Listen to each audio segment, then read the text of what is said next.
I really wanted to start a YouTube channel. And when I say that I wanted to start a YouTube channel and have a strategy about it, I mean, that was something I wanted for 3 or 4 years. I had it on a business plan. I had it on my day to day, like, okay, do this. And it took me that long to finally get started and actually make it happen. And I know it's because it was so difficult for me to step outside of my comfort zone.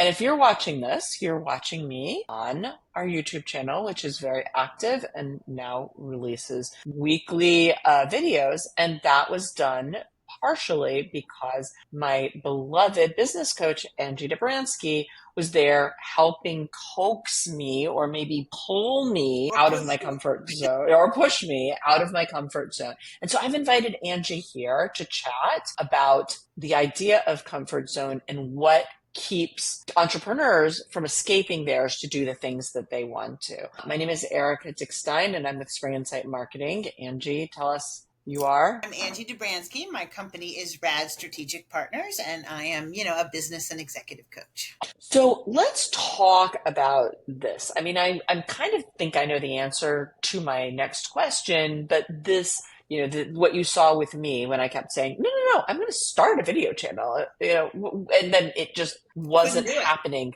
month after month after month. Is that something that is common? Is that something you see a lot in your Yes, clients? yes, because I'll tell you why. With business, running a business, I think every single person is pushed outside of their comfort zone, right? Because whatever your skills are, there are too many different skills in business that you would be comfortable with all of them, right? And so everybody gets stuck on something that they know they need to do, that they understand is important, that their business needs, that is valuable, and yet they still can't quite get it going because it's too painful, too uncomfortable, too scary. And is there specific kinds of projects where you see it more than others, or is it sort of across the board? I started thinking about it in preparation because I mean it's easy to say, well, yes, filming videos, writing emails, sending blogs, those kind of out there marketing things where you're putting yourself out in the public eye, public speaking, because those kind of Mm, things many people have a lot of discomfort with. But as I thought about it further, it's really everything because it's not that everybody's uncomfortable with everything, it's that everybody's uncomfortable with something. So many people are uncomfortable with, say, giving up control of their finances to somebody, right? People are uncomfortable with hiring their first employee. They're uncomfortable with hiring the next one, right? They're uncomfortable with using an assistant. They're uncomfortable with doing annual reviews, right? Like whatever it is that they think they're not good at or don't know how to do or scares them, it's a broad spectrum and it hits wherever you least expect it, right? Or most expected, I guess, too. So, how do you coach people out of it? Like, what is the secret getting people sort of beyond this idea that, oh my God, I can't do this, Well, and as you to know, actually doing it? it's not like a magic thing. It's not like overnight you were Mm, like, thank you so much for that coaching session. My problem is solved, right? Like, I mean, we worked on this for a long time. So that, and so one thing is break it down into smaller steps, right? So, let's break it down into some small steps so we can keep taking the steps till we get up to the really scary one, and then we'll deal with that one. Another is sort of reminding, getting you in touch with why are you, the importance of it, what's going to be the benefit. So a little bit of visioning work, although that's never enough, right, to overcome it. And I think holding people accountable, you said you wanted to do it, you were trying to do it, right? So I think it helped you to have me continually going, well, did you make any progress? Or you getting on and going, I didn't make any progress, right? So we could talk about it. And then sometimes, you can uncover what's going on. I mean, with the video, like you shared with me some of the fears that you had around it, which were the fears everybody has around video. So it was like super easy to be like, oh yeah, of course you feel that way, right? Which I think is reaffirming. exactly. Like, which to open the kimono here was like, well, I think my first videos are going to suck. Which Angie was like, well, yes, your first Right. first videos will absolutely suck. Like, why are you And put them up fearing there this? anyway and be okay with it because people will like to see you get better. Exactly. And you know what? That's okay because, yes, you're not going to be, insert name of YouTuber here who produces exceptional content, but that's okay, right? Right. So And that I sometimes it's think, knowledge. Like, sometimes people really don't know how to do something. And so that's where their discomfort sitting in. So, I mean, I think one of the things I said to you is take this video course that I took, right? Feel mhm. like you understand more how they're supposed to be made, and then you'll be more comfortable making them, right? So, anything can be that way, right? Like if you're uncomfortable turning over your finances because you don't really understand them yourself, and so you're afraid of letting go, well, learn some basic ways to check and balance, right? Like learn some basic easy finance stuff that you can keep tabs on so that you can let it go, that kind of stuff. So sometimes there's knowledge people need to learn. I think that's right. I think it's a knowledge piece. I also think for me, particularly operationalizing a lot of the pieces. So it wasn't like, when I decided to do this, and one of the things that you had told me from the very beginning was, well, if you're going to do this, like you can't do this big push to make one video. You have to Right. make a big push to, like, if your goal is to Commit. start the channel, like you need to like create like the process that is actually going to result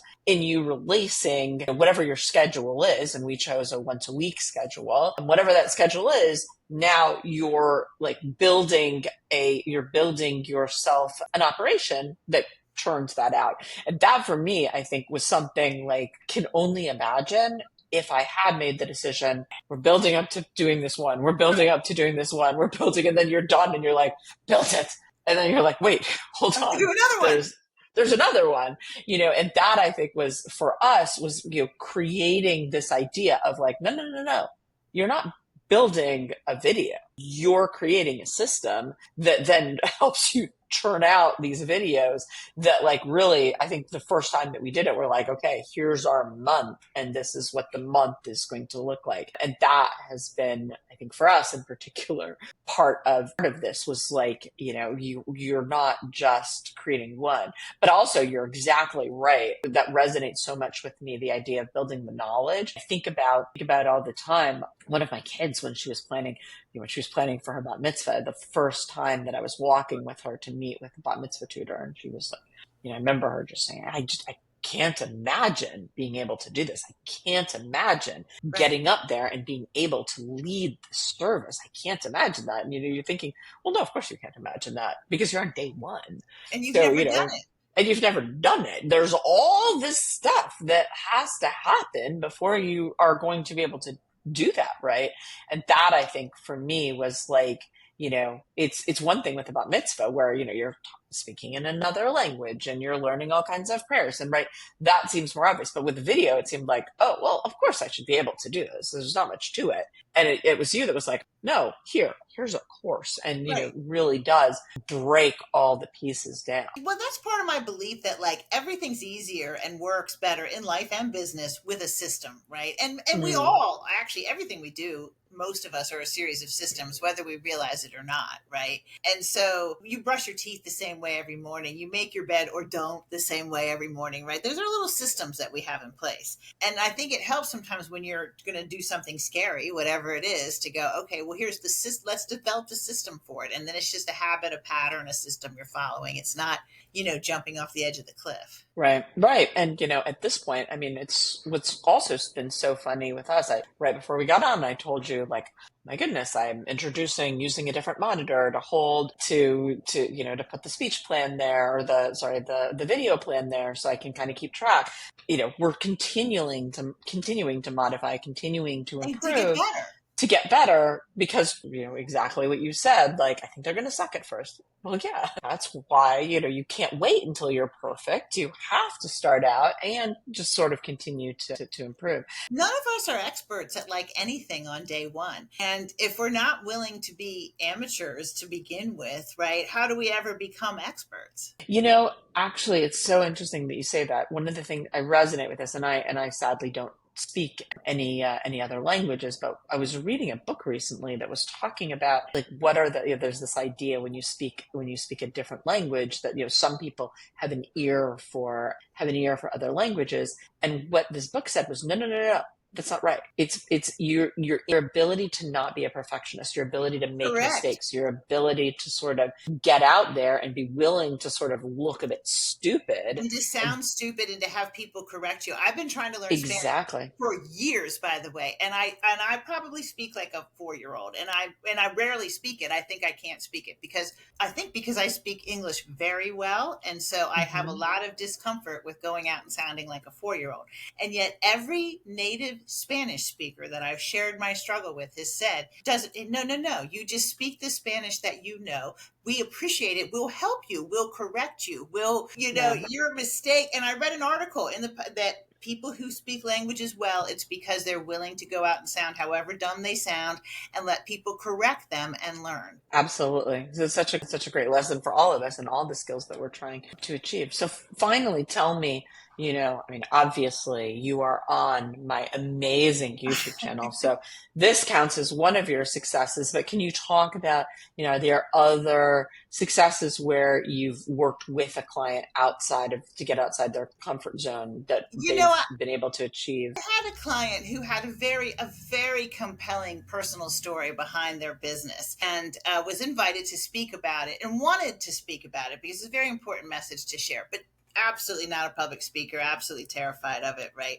But got invited to speak somewhere at an important event with their colleagues, and but well in advance, let a year or more in advance. And so we worked on it for like 6 months, right? And I tell you something, I'll never forget, because she had me come to be there in the audience, for some support, because she was terrified, right? Of like watching her get up there, terrified. I mean, I absolutely talk about uncomfortable, right? We're talking terrified, and be visibly terrified for, a minute or two, and then like compose it, and then just deliver this just like amazing story where you could have heard a pin drop in the room because like the entire audience was rapt with attention, right?